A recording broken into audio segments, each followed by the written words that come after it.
आदि सागर महावीर कीर्ति विमल सागर जी गुरु महाराज की, परम पूज्य तपस्वी सम्राट आचार्य गुरुदेव सन्मति सागर जी गुरु महाराज की, परम पूज्य परंपराचार्य सिख सवाट सौभाग्य सागर जी गुरु महाराज की, अहिंसा मही विश्व धर्म की।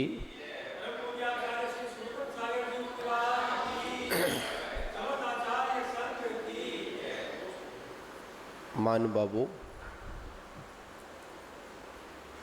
हम सभी लोग अपने जीवन को आनंद में मंगल में करने के लिए प्रतिदिन चतुर्मास काल में इस वर्षा युग में आचार्य श्री कुंद देव स्वामी की अमृत उपदेशना का रसोसाधन कर रहे हैं, जिसमें आचार्य भगवंत इस आत्मा को राग से हटाकर वैराग्य की ओर, और जब यह जीव वैराग्य में जब दृढ़ हो जाता है तो आगे चलकर यह वीतरागता को प्राप्त बड़ी ही सहजता से कर लेता है। जीवन में जब तक ये राग बुद्धि नहीं हटेगी हमारी, तब तक हम लोग वीतरागता को भी प्राप्त नहीं कर सकते। जो वैराग्य है वह वीतरागता की भूमिका है। जब तक हम लोग भूमिका में ही अगर दृढ़ नहीं हो पाएंगे तो वीतरागता को कैसे प्राप्त करेंगे। जिनागम में 4 शब्द हैं: राग, अनुराग, वैराग्य और वीतराग।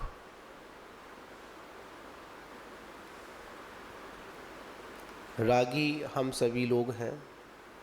संसार का हर प्राणी रागी है, और ये रागी और ये राग अवस्था मिथ्वाति गुण स्थान में अधिकता से पाई जाती है, क्योंकि यह जीव अनादिकाल से अगर कुछ कर रहा है तो वो सिर्फ ये राग और द्वेष ही कर रहा है, इसके अलावा और कुछ नहीं कर रहा। फिर भी इतना दुखी होने पर भी ये राग की उस प्रगाढ़ता को छोड़ने को तैयार नहीं है। अपना अहित करने को एक समय के लिए तैयार है, मेरा अहित हो जाए वो चलेगा, पर जो राग की जो गांठ है उसको तोड़ने को तैयार नहीं है, ना छोड़ने को तैयार है। उसके बाद कहते हैं चलो राग है, फिर आ गया अनुराग। अनुराग का मतलब क्या हुआ? जो हमारे अनुज हैं, अनुज से मतलब जो हमसे गुणों में श्रेष्ठ हैं, ऐसे जीवों की क्या करना? विनय करना, उनके प्रति भी क्या रखना? राग आदि के भाव रखना। वो क्या कहलाएगा? अनुराग कहलाएगा। उसके बाद में आता है वैराग्य, जिसकी दृष्टि में यह संसार बैर की भांति दिखे। वैर, दुश्मन, वही बैरागी हो सकता है। यहाँ पर यह मत समझना आप लोग, आचार्यों ने तो बैर छोड़ने की बात कही है, शत्रुता छोड़ने की बात कही है, पर यहाँ पर शब्द आया वैर, मतलब वैर की भांति, जिसको ये संसार असार प्रतीत हो। सगे संबंधी, मिलने जुलने वाले लोग जब तक इसको शत्रु की तरह दिखाई नहीं देंगे तब तक ये उनको छोड़ेगा भी नहीं। यहाँ पर आचार्य का अभिप्राय क्या है? ये आपको संसार में डुबोने वाले हैं। कैसे हैं? ये संसार में डुबोने वाले हैं, संसार की ओर आपको खींचने वाले हैं। इसलिए संसार, शरीर, भोगों से जब तक ये विरक्त नहीं होगा, तब तक उनको गलत को गलत स्वीकार नहीं करेगा, तब तक वो उनको छोड़ भी नहीं पाएगा। आज हमारे जीवन में कोई भी बुराई अगर प्रवेश करती है तो वो बुराई के रूप में प्रवेश नहीं करती है, अच्छाई के रूप में प्रवेश करती है। और जब वह बुराई अच्छाई के रूप में प्रवेश करती है ना, तो हम उस बुराई को छोड़ नहीं पाते हैं। आखिर में इस संसार को हम छोड़ क्यों नहीं पा रहे हैं? इस राग को हम छोड़ क्यों नहीं पा रहे हैं? इसके पीछे मात्र एक ही कारण है कि जो राग अंदर में जो प्रवेश कर रहा है ना, वो बुराई के रूप में नहीं कर रहा। कैसे कर रहा है? अच्छाई के रूप में प्रवेश कर रहा है। देखिए, औषधि चाहे कितनी भी चाशनी में मिलाकर दी जाए, क्या समझे? औषधि कितनी भी चाशनी में मिलाकर दी जाए, पर वह जीव उस औषधि को जीवन पर्यंत खाना पसंद नहीं करता। बताओ, करता है क्या? और एक मिठाई जीवन पर्यंत खाना पसंद करता है। औषधि रोग का शमन करती है, तो मिठाई मतलब रोगों को उत्पन्न करती है। बताओ, इसमें अच्छी कौन सी, बुरी कौन सी है? औषधि अच्छी है या फिर मिठाई अच्छी है? दोनों में मीठा है, मिठाई दोनों जुड़ी हुई है ना। औषधि के साथ भी मिठाई जुड़ी हुई है, और मिठाई तो स्वयं अपने में मिठाई है। आचार्य कहते हैं, जो औषधि में जो मिठाई में मिली हुई औषधि व्यक्ति जीवन पर्यंत स्वीकार नहीं करता है। क्यों? उसको पता है इसमें क्या मिली हुई है, औषधि मिली हुई है, ये औषधि कड़वी है। क्या समझे? इस कड़वेपन को दबाने के लिए, क्या करने के लिए? इस कड़वेपन को दबाने के लिए क्या किया जा रहा है? इस औषधि को दिया जा रहा है। बताओ, क्या उस मीठेपन से औषधि का जो कड़वाहट है वो कम हो सकती है क्या? बताइए पवन जी, नहीं होगी ना। फिर भी वह उस मीठे के चक्कर में क्या करता है? पूरी की पूरी औषधि आराम से गटक जाता है। भावना क्या होती है? मैं मिठाई नहीं खा रहा, नहीं, भावना क्या होती है? औषधि नहीं खा रहा हूं, मैं क्या खा रहा हूं? मिठाई के स्वाद में खा जाता है। ये छोटा बच्चा होता है ना, वो क्या करता है? आप लोग जब चाय पीते हो, चाय, माँ उसको चाय नहीं पिलाना चाहती, क्या करती है? उसको दूध पिलाती है। पर बच्चा जिद करता है ना कि नहीं, जो तुम पी रहे हो ना, वही मुझे भी पीना है। माँ बड़ी होशियार होती है, एक चम्मच मिली, उसका हल्का सा कलर बदला, अब बच्चा क्या समझकर पी जाता है? चाय समझकर पी जाता है। उसी प्रकार हम भी अज्ञानी जीव हैं। मिठाई का स्वाद मिठाई में है और औषध का स्वभाव औषध में है। जो ज्ञानी पुरुष होते हैं उनकी दृष्टि में ऐसा भेद विज्ञान की व्यवस्था होती है। क्या व्यवस्था होती है? भेद विज्ञान की व्यवस्था होती है। ज्ञानी जीव भोगों को भोगते हुए भी भोगना नहीं चाहता, इसलिए बैरागी है। क्या समझे आप लोग? बैरागी कैसे बना? बैरंगी, बैर रंगी, उसका कोई रंग नहीं। जिसके अंदर वैराग्य होता है उसके अंदर संसार का रंग चढ़ता ही नहीं है, इसलिए क्या बोल दिया? बैरंगी। इसलिए वहां पर आचार्य भगवत कहते हैं कि वैराग्य का मतलब वहां पर भी जुड़ा हुआ है पीछे राग। किससे? अपने देव शास्त्र गुरु से। देखिए बहुत सुंदर व्याख्यान आपको सुनाता हूं मैं। आकाश में लालिमा 2 बार होती है। कितनी बार होती है? 2 बार होती है ना। एक प्रातःकाल की बेला में होती है और एक संध्या काल की बेला में होती है। दोनों की लालिमा में अंतर है।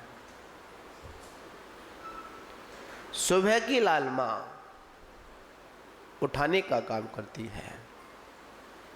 क्या समझे? सुबह की लालिमा उठाने का काम करती है और संध्या काल की लालिमा सुलाने का काम करती है। लालिमा दोनों बराबर है। उसी प्रकार आचार्य भगवान कहते हैं एक मोक्षार्थी भी राग करता है और एक संसारी भी राग करता है। एक संसार की इच्छा को लेकर राग करता है और एक मोक्ष की प्राप्ति के लिए राग करता है, इच्छा को लेकर प्राप्त करता है। हाँ भाई, इच्छा तो करनी ही पड़ेगी जब तक दृढ़ता नहीं आएगी। किसी ना किसी का तो अवलंबन लेना पड़ेगा। जिस प्रकार एक माँ अपने बच्चे को चाकू छुड़ाने के लिए, क्या छुड़ाने के लिए? चाकू छुड़ाने के लिए क्या पकड़ाती है? बताओ माओ। बच्चा छोटा होता है ना, हाथ में कोई चाकू पकड़ ले या कोई ऐसी वस्तु पकड़ ले जिससे बच्चा अपने का भी घात कर सकता है, दूसरे का भी घात कर सकता है, तो आप लोग क्या करते हैं? उसको छुड़ाने के लिए उसके हाथ में क्या देते हो? है जी, एक खिलौना होता है, झुंझुना होता है, बजने वाला, जिसमें आवाज होती है, साउंड निकलता है, खेल होता है ना। आप लोग पहले बजाकर दिखाते हो तो बच्चा फिर क्या करता है? उसको दिखाते हो और उससे बोलते हो ये चाहिए कि हाँ, तो ये चाकू छोड़। क्या छोड़? अगर ये खिलौना चाहिए तो क्या छोड़? ये चाकू छोड़। और खिलौने की चमक में वो क्या करता है? चाकू को छोड़ देता है और हाथ में क्या पकड़ लेता है? उस खिलौने को पकड़ लेता है, उस साउंड को पकड़ लेता है जिससे वो उससे आकर्षित होता है। उसी प्रकार माँ जिनवाणी भी हम सभी भोले प्राणियों को, जो हाथ में जो विषयों का जो चाकू पकड़े हुए हैं ना, घूम रहे हैं हम लोग, क्या पकड़े हुए हैं? विषयों का चाकू पकड़े हुए हैं। तो माँ क्या कहती है? नहीं बेटे, राग के चाकू को मत पकड़। क्या? राग के चाकू को मत पकड़। अगर तुझे कुछ पकड़ना ही है तो देव शास्त्र गुरु को पकड़। किसको पकड़? देव शास्त्र गुरु को पकड़। अगर तुझे राग ही करना है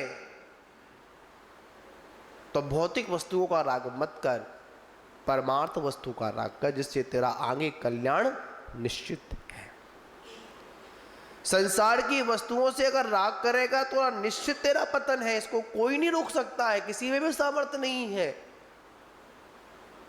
बताओ कोई सामर्थ्यवान हो जो हमको संसार में राग की वस्तुओं से, बताओ ऐसा कौन सा व्यक्ति है जो नहीं जानता हो कि संसार में जितनी वस्तुएं हैं, भोग विलास की सामग्रियां हैं, वो सुख देती हैं या दुख देती हैं?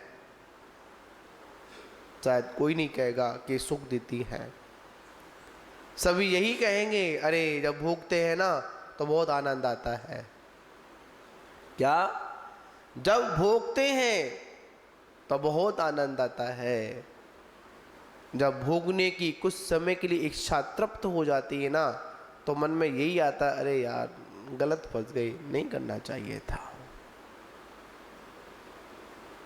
अभी आप लोगों से पूछा जाए, जहाँ पुरुष लोग बैठे हुए हैं, बताओ दिनेश जी, बताना, सही बताना, मन की बात बताना, शादी करे खुश हो या नहीं हो? हाँ तो वो हिलाऊंगे।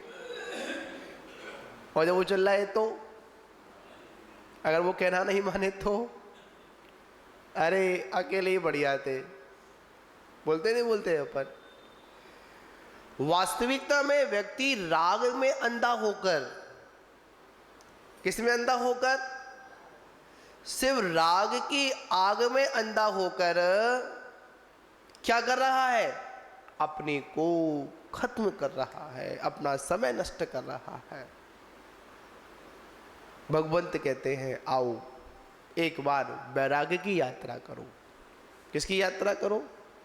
बैरागी बनो।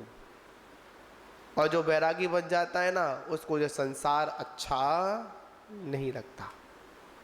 जैसे कल वर्णन आया था ना, किसी की जेल की सजा पूरी हो जाए, बताओ कौन सा ज्ञानी पुरुष होगा जो जेल में फिर जाकर खड़ा रहेगा? नहीं रहेगा ना। इसी को कहते हैं संसार से विरक्ति।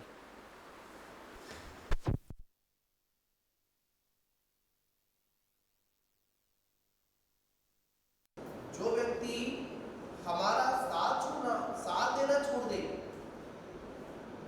ऐसे व्यक्ति का हम साथ करें।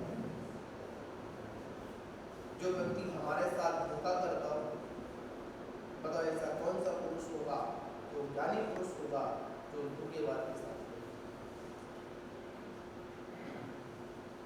इस शरीर को प्राप्त करने से पहले आवाज आ रही है?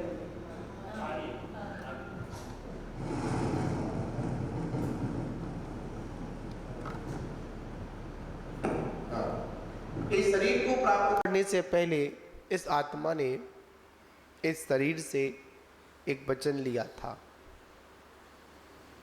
क्या लिया था? एक वचन लिया था।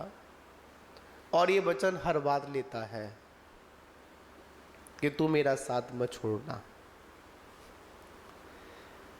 क्यों प्रेमचंद जी? है? हूं तो कही देता है, हाँ ठीक है, तुम करो क्या फर्क पड़ता है, समझे ना। वचन लिया था क्या? तू मेरा साथ देना। कब तक? जन्म जन्म तक मेरा साथ देना। अरे आप जन्म जन्म की बात करते हो, इस पर्याय में ये शरीर हमारा साथ नहीं देता, हम जन्म जन्म की बात क्या करें।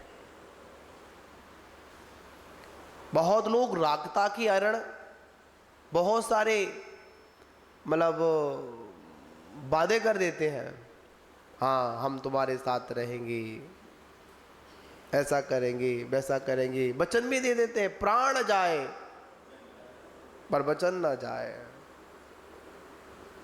अरे क्या मतलब निकलता है?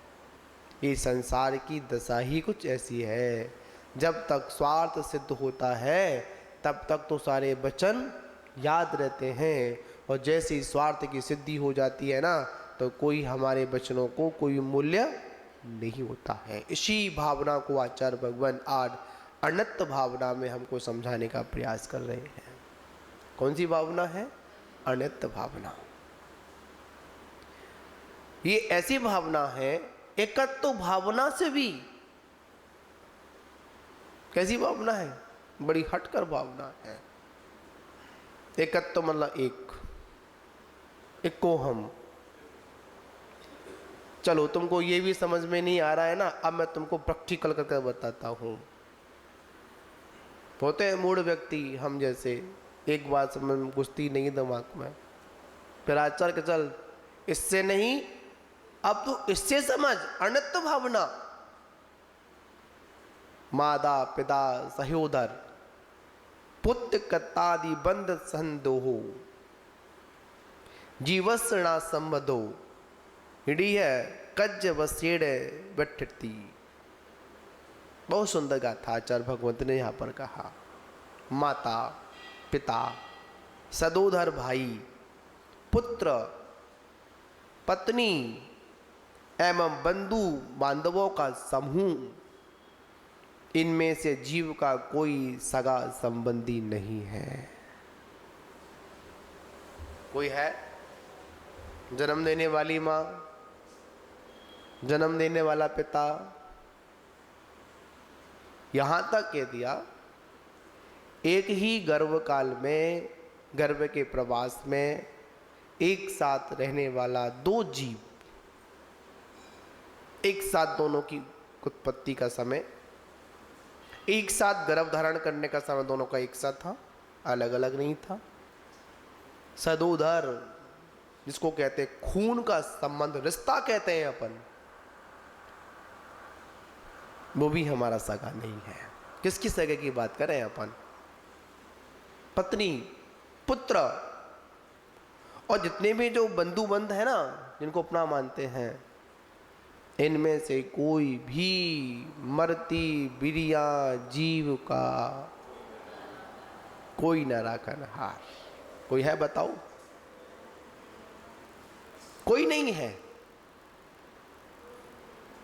सभी लोग समझते हैं जन्म देने वाली माँ, जन्म देने वाला पिता, भाई बंधु सखा जो भी है, जिसको हम अपना मानते हैं, जो कहता है कि हमारा तुम्हारा सात जन्म जन्म का है। एक बार एक पति ने देते वचन देते हैं, तेरा जन्म कितने जन्म, मेरा तेरा साथ कितने जन्म का है? 7 जन्म का। बोलते नहीं बोलते हैं अपन? कितना है? 7 जन्म का साथ है। एक था, पत्नी ने कहा आपने कसम खाई थी 7 जन्म का साथ दोगे? बोले हाँ, मैं कब मने कर रहा हूं, दूंगा। एक बात याद रखना, 6 बार दे चुका, यह आखिरी है। क्या बोले? 6 बार तो दे चुका, ये आखिरी है, इसके बाद नहीं। बात यह समझनी है, संसार में हर व्यक्ति अपनी ओर हमको आकर्षण कर रहा है, पर पदार्थों में इतनी सामर्थ्य है, कहने को ये अजीब है। रागादिक भाव क्या है बताइए? जीव या अजीब है? बताओ पत्रकार जी, रागादिक भाव जीव या अजीब? ना, अजीब है। इनको करने वाला जीव है। रागादिक तो 9 कर्म है, राग द्वेष मोह 9 कर्म के अंतर्गत आते हैं, समझे ना। उन अजीबों में इतना बड़ा आकर्षण है, व्यक्ति उसकी ओर खिंचा चला आता, चुंबकीय शक्ति है, जीव नहीं उनके अंदर, फिर भी उनकी ओर खिंच रहा है। कभी उन अजीबों ने आपको, रागादिक ने ये नहीं कहा कि आओ एक बार मुझसे राग करो। कहा क्या? कहा क्या बताओ? नहीं कहा ना। फिर भी हम क्या करते हैं? राग बुद्धि। कैसी बुद्धि? हमारी राग बुद्धि इतनी प्रबल राग बुद्धि है कि कुछ पूछो नहीं। तुरंत हम किस ओर चले जाते हैं? उस ओर चले जाते हैं। बड़ी सुंदर लाइन याद आती है कि सोचा था भोगों में, ये कौन सी? पढ़ो पढ़ो। बुझ जावेगी इच्छा ज्वाला, मानो पावक में घी डाला। समझे ना आप लोग? बड़ी महत्वपूर्ण लाइन उस देवशास्त्र गुरु की पूजन में आती है। मंगत राम जी की पूजन है, बहुत सुंदर। इसमें 12 भावना को चिंतन चलता है। सोचता हूं ये इच्छा ज्वाला इसको भोगने से शांत हो जाए, एक बार इससे राग कर लूं तो क्या होगा, मैं तृप्त हो जाऊं। पर नहीं, वो तो ऐसे होती है जैसे कि पावक में घी डाल दिया। विचार करिए, सोचिए, एक बार संबंध बनाने पर, एक बार किसी से राग करने पर इस आत्मा का कितना अहित होता है। एक भव खत्म नहीं होता, जाने कितने भव खत्म हो जाते हैं। कितनी बार? एक बार राग द्वेष और मोह करने पर।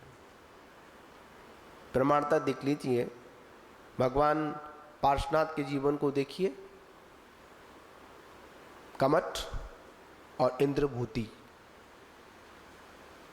एक तो द्वेष की भावना में जल रहा था और एक भाई के राग में जल रहा था। समझे ना आप लोग? बड़ी मार्मिक बात है। एक किसमें जल रहा था? एक तो राग की आग में जल रहा था और एक द्वेष की आग में जल रहा था। परिणाम क्या निकला?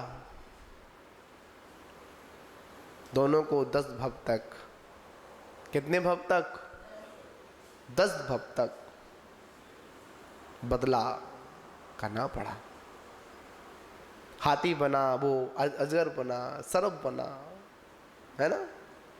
किस किस पर्याय में नहीं गए, कहां कहां तक एक दूसरे ने, इधर तो क्षमा रही, उधर द्वेष की अग्नि रही।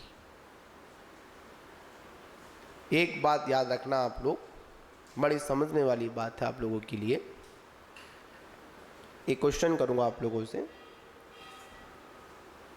राग को छोड़ना आसान है या द्वेष को छोड़ना आसान है?